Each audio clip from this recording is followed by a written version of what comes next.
So hello everyone. तो आज का टॉपिक है आर्टिकल 15। तो हम लोग क्या समझते हैं आर्टिकल 15 से? Article 15 defines the prohibition of discrimination on grounds of religion, race, caste, sex और प्लेस ऑफ बर्थ। मतलब 5 ग्राउंड्स पे स्टेट या कोई भी डिस्क्रिमिनेट नहीं कर सकता है।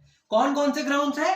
रिलीजन, रेस, कास्ट, सेक्स और प्लेस ऑफ बर्थ। तो हम लोग डिटेल्ड वे में एनालाइज करेंगे आर्टिकल 15 को।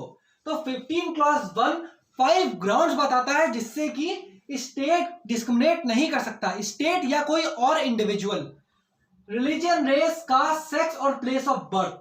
अब बात करते हैं 15 क्लॉज 2 की, जिसमें कि बताया गया है कि स्टेट प्लस अदर सिटीजन्स किसी और को डिस्क्रिमिनेट नहीं कर सकते। मतलब स्टेट तो है ही, पर अदर इंडिविजुअल्स भी किसी के ऊपर डिस्क्रिमिनेशन नहीं कर सकते।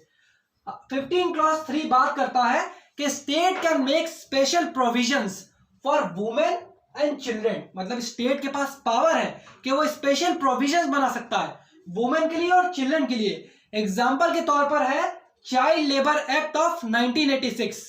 1986 में चाइल्ड लेबर एक्ट आए थे और वुमेन्स के लिए भी बहुत सारे एक्ट्स बनाए गए हैं। तो स्टेट के पास पावर है कि वो स्पेशल प्रोविजंस बना सकता है वुमेन के लिए भी और चिल्ड्रन के लिए भी। अब बात करते हैं 15 क्लॉज 4 की।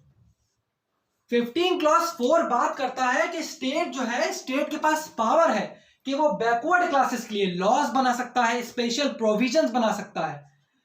तो अब एक स्पेशल केस की बात करते हैं, state of Madras versus Champakam Dorairajan. State of Madras versus Champakam Dorairajan में क्या हुआ था? सबसे पहले बात करते हैं मद्रास गवर्नमेंट की। मद्रास गवर्नमेंट ने एक ऑर्डर निकाला और यह कहा कि स्टेट में जितने भी कॉलेजेस हैं उन सभी में रिजर्वेशन, मतलब हर कम्युनिटी को रिजर्वेशन दिया जाए। मतलब जितनी भी कम्युनिटीज हैं स्टेट में सभी को रिजर्वेशन दिया जाए। तो क्या होता है कि जो चंपकम दोराईराजन होते हैं वो इसके अगेंस्ट केस फाइल कर देते हैं सुप्रीम कोर्ट में। तो केस बनता है state of Madras versus Champakam Dorairajan. क्या होता है इस केस में? सुप्रीम कोर्ट ऑर्डर देते हैं कि सिर्फ कास्ट के बेसिस पे हम लोग ये डिसाइड नहीं कर सकते कि किसको रिजर्वेशन देना है किसको नहीं देना है, ये डिसाइड नहीं कर सकते। इसलिए जो मद्रास का ऑर्डर था वो स्ट्राइक्ड आउट हो गया, मतलब कि नल एंड वॉइड हो गया, कैंसल हो गया। अब बात करते हैं स्टेट ऑफ मैसूर की। स्टेट ऑफ मैसूर ने क्या किया? इन्होंने भी ऑर्डर निकाला और इसके ऑर्डर में ये कहा गया, स्टेट ऑफ मैसूर ने ऑर्डर निकाला और ये कहा गया, मतलब जितना भी रिजर्वेशन का प्रोसीजर था वो सीधे इन्होंने इंप्लीमेंट कर दिया। मतलब सीधे इन्होंने इंप्लीमेंट कर दिया। बैकवर्ड क्लास को 28% दे दिया, एससी को 15% दे दिया और एसटी को 3% दे दिया।